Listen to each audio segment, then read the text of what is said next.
CBI ఇచ్చిన report లో ఎక్కడా కూడా జంతు కొవ్వు పంది కొవ్వు కలవలేదని చెప్పినా కూడా వాంటెడ్ గా ఫ్లెక్సీలు వేసి జగనన్న ఫోటో, కరుణాకర్ రెడ్డి గారి ఫోటో, అలాగే సుబ్బారెడ్డి గారి ఫోటో పెట్టి అబద్ధాలు ఇంకా ఏదో కలిసింది అని చెప్పి ఇంకా ఇంకా లడ్డు పవిత్రతను దిగజార్చే విధంగా వెంకటేశ్వర స్వామి భక్తుల మనోభావాలు దెబ్బతినే విధంగా చేస్తూ ఈరోజు రెచ్చగొట్టింది వాళ్ళు.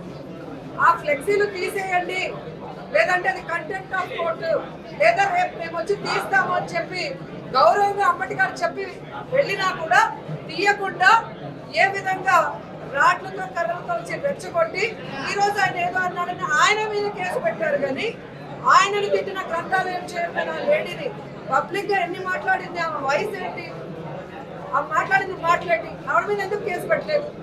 అలాగే మాధవి వాళ్ళ మొగుడు, వాళ్ళిద్దరు పబ్లిక్ గా డామేజ్ చేశారు వాళ్ళ ఇంటిని కార్ని, ఎందుకు కేసులు పెట్టలేదు? అలాగే మీరు చూస్తే అరవ శ్రీధర్ ఆడవాళ్ళ జీవితాన్ని నాశనం చేస్తూ అసెంబ్లీ నుంచి కూడా, అసెంబ్లీకి ఎందుకంటే మనం వెళ్ళేది చట్టాలు చేయడానికి, ప్రజల సమస్యలు తీర్చడానికి, అక్కడ కూర్చొని సరసాలాడుతూ వీడియోలు చేసిన ఈ పెద్ద మనిషిని ఈరోజు శిక్షించకుండా కేసు పెట్టకుండా పవన్ కళ్యాణ్ ఒక కమిటీ వేశాడు. అంటే తప్పించుకోవడానికి ఒక కమిటీ వేసి చేతులు దులుపుకోవటం. ఇక్కడేమో చంద్రయ్య చెప్పిన తర్వాత కూడా